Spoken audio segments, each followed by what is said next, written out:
Yo, what's up, everyone on the channel? I've kind of let my whatever beard or whatever facial hair I have. It's not really a beard. It's a disgrace to call it that at this rate. But I'm just letting it grow out because why not? Quarantine, whatever. But um, some of y'all probably are wondering why, or you may not have thought about this until I bring it up. But you might wonder.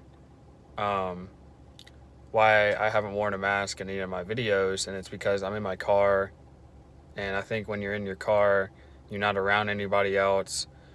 Um, excuse me, excuse me. When you're not around anybody else, you're kind of just like by yourself. So you don't really, it's like being in your house. You don't have to worry about social distancing when you're in your house. As long as you know, do your normal hygiene that you have to do. But anyway, with that being said, I wanted to make today's video about data and statistics and the like the misinformation that you can get from data is enormous out there, especially with our media today. And so you really have to dig and do your research and do it correctly and do the math correctly. Otherwise, you could get some either wrong numbers or I just do my own research and when I say research, I don't really do that much math. I most just look at Johns Hopkins University and let them do the math and everything for me.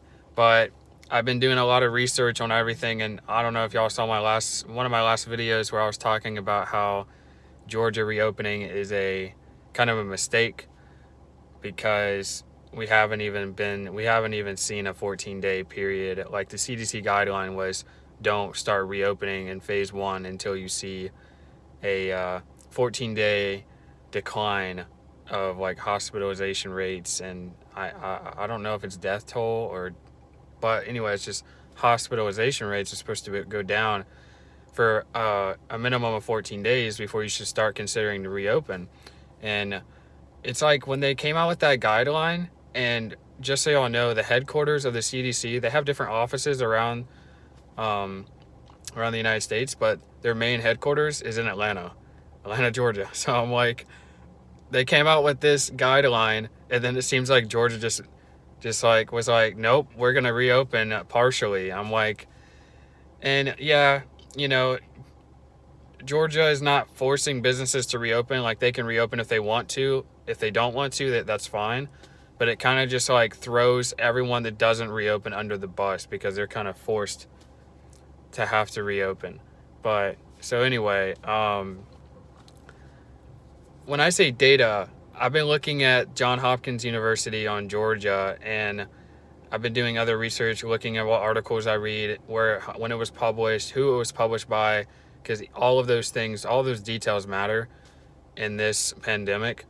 So I check it out, and Georgia has had an average of 43 deaths a day for the past 7 days, and that's not counting today.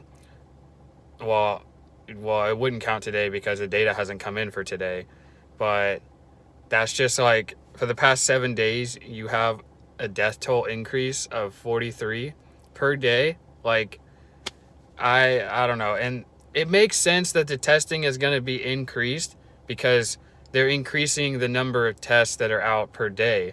So it's going to be, that's a given. Like, you're going to have more tests because, you know, you're going to have like better supply and better just technology is going to catch up, and you're going to be able to make more tests for more available people. So that doesn't worry me that much. But as far as cases, I don't know why people are so concerned too much about when cases exponentially rise, because when you have more tests available, that's supposed to happen. That's just natural. Like that's gonna happen. But anyway, but seeing the death toll and just increase over time, and now it's increased to like 40 to 50 people every day, and it's just gonna get worse and worse because people are like not really caring about social distancing. I go out to a park and there's like social distancing rules are out the window. Nobody's wearing a mask. No one really, it just seems like nobody cares. And I get it. You know, we're all tired of this, but you have to take into consideration that if we just do that, you know, not care, we're gonna eventually go right back to day one. And, you know, you look at other states, I know that New York is the epicenter, but if you look at New York, let's say they just, you know, have the attitude that Georgia has. Oh, we don't care. We're just gonna, you know, that's what it seems like Georgia's doing. We have the attitude, oh, we don't care. That's the attitude that I'm getting from Georgians, and that's what I get from Brian Kemp. That's why I just disagree with him.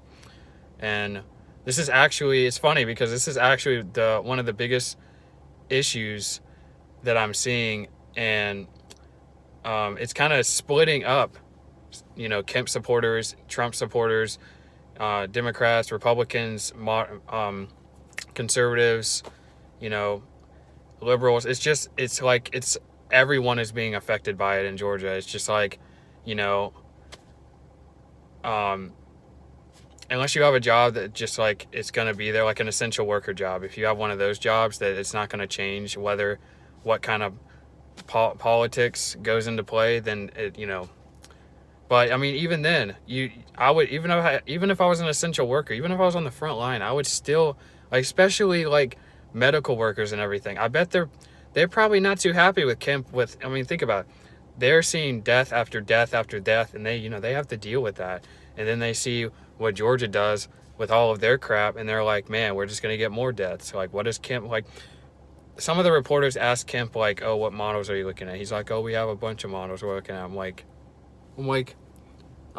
what models? Because to me, it's like the numbers are right in front of your face. I don't understand what models or what he's looking at. Clearly not what, I mean, I don't even know if he's looked at Johns Hopkins University. They're clearly showing that there is no down. It is just up. Like, I just don't understand. So you really need to take into consideration of what's going on here, because obviously Kemp doesn't care, or he does care, but it just, like, to me, I don't know. He lifted the stay-at-home order, but then he's like, okay, well, those that are medically fragile and are at high risk, you get to stay home until, I think, June 12th or June 13th. And I'm like, okay, but you still lifted the shelter in place. Like, it's just contradicting, and, like, it doesn't make any sense. Like, I don't understand. The numbers are clearly different from the situation. Like, it just, like, it bewilds me that all of this is going on.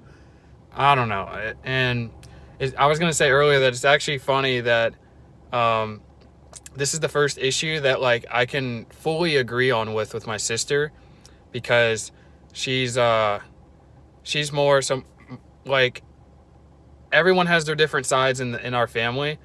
There's some that are conservative. There's some that are, you know, dug into what they believe. You know, family politics are just kind of that way. Everyone has their own viewpoint, and, you know, I try to respect everyone's, and I have my own viewpoint. And this is something that I've learned that me and my sister can fully agree on. Like, some other things we don't agree on, but this is something that we can fully agree on, that Kemp is just an idiot. And it's just, excuse me, it's just I'm just laughing because it's funny, because it's just like, I'm just like, dude, what numbers? Where's your data? Like, it's just like, if this was a college paper, you would have failed, and you probably would have been kicked out, because it's like, where's your citations? What is this? What is this? You know, it just like is so crazy that knowing that this is going on, and it just seems like he doesn't care. Literally, I told my parents, I was like, this is literally the Corona Games. Instead of the Hunger Games, it's the Corona Games. Like, I don't understand. But anyway, and I will not be surprised. So I'm going back to work in 2 weeks, and I have to, like, wear a mask and gloves, so I'm fine with that. But I will not be surprised if, like, you know, a week to 3 weeks later, they're like, okay, well, Georgia is coming back into lockdown, so we're going back home. I'm like, all right, well, I'll just go home and earn unemployment. Free money to do nothing. I mean, that's kind of what I'm doing right now. I could go back to work, but, like, I'm not going back right now, because My parents haven't wanted me to, because like in my family, I have 4 people, my parents included. My parents don't have an underlying condition, but they have like, they're of an older age, so they have they're of the higher risk. So that's something that, like, even if that's a lot of pressure if you're an asymptomatic person, because whether you care or whether you realize it or not, you could actually be the reason someone else dies because of coronavirus, because they could have an underlying condition, and you can actually have underlying conditions that you don't know about, that's another scary thing. So, I mean, and then my other 2 siblings have, so my parents are at high risk, and then my 2 siblings have an underlying condition. It's not really an underlying condition. One of them does, but the other one is just diabetic, so I wouldn't really consider his to be as severe as if like someone was like in their 60s and they had diabetes. It's like a different, it's just different. I view that differently than how I view him being a younger person. Look at me touching my face. Anyway, excuse me on that. But yeah, so I'm gonna end this video because man, what data, Kemp? Where is your data? Why have you not looked at Johns Hopkins University? Because the numbers are literally right there. And just do your research and you'll realize it's just like it like I have said this whole video, it just be wild to me that this guy, like, it's just common sense, dude. Look at the numbers. They're literally right in front of you. And we have more people dying. And yeah, the cases are going to increase. I'm not worried about the cases as much as I am the deaths. Like, I don't get it. Anyway, peace out. Be safe out there and social distance, and wear your mask if you're going to go out in public, because these people are wild and out here. All right. See ya.